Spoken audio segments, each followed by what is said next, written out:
Добре. Практиката, за съжаление, че обикновено получаваме отговор, входираш сигнал, има проблем, обясняваш снимки, видеа, така нататък и те ти връщат отговора, не проблем няма. Какво правим тогава? Един възможности. Ами какво правиш? Нямаш много възможни опции. Има възможност да се обжават тези отговори, като индивидуални административни актове. Практиката е разнопосочна. Там може би има доста опит.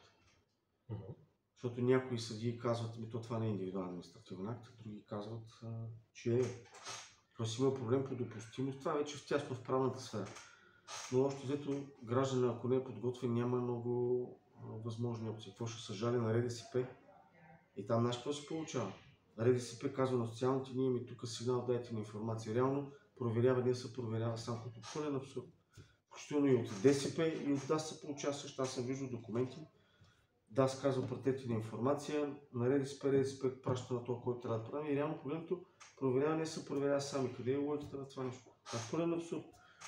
Почти всичко работи така. Трябва да стане нещо много страшно, за да реално да извърши проверка или да са натръпнали много сигнали за даден случай.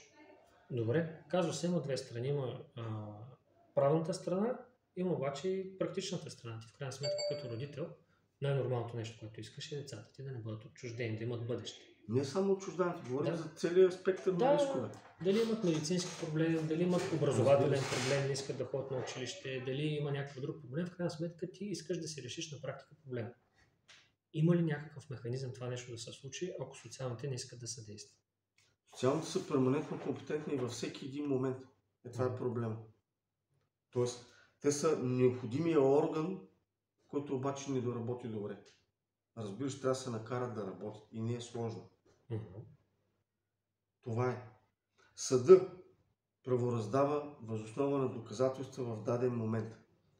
Акта на съда, съдебният акт, той отразява виждането на съда и държавно-правната защита спрямо родителите и детето.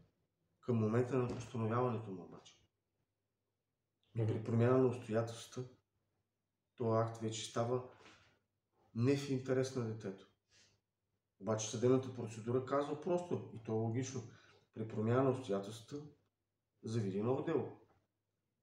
Дали обаче докато мине едно дело, 4 години развод, какво значи?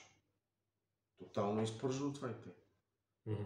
Докато мини едно такова дело, месец, 2, 3, 4, 5, в най-добрия случай, защото 5 месеца за дело за дете е изключително добър срок. Да. Особено ако е в, да кажем, районен съд в неголям град. Защото големите градове графиците на съдиите зациклят много. И до тогава какво се случва с това? И те кой е компетентен да защитава интереса? Социалните. Тоест през цялото време те са компетентни. Разбира се, това казва, те са перманентно и закона пише.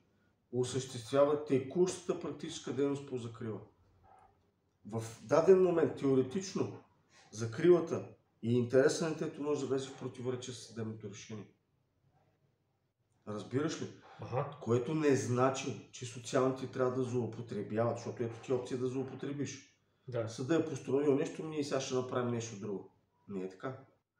За да игнорираш ти приложението на съдебното решение, прилагайки мярка за закрила, която игнорира даден режим или упражняване на родителски права, ти трябва да си много добре мотивиран.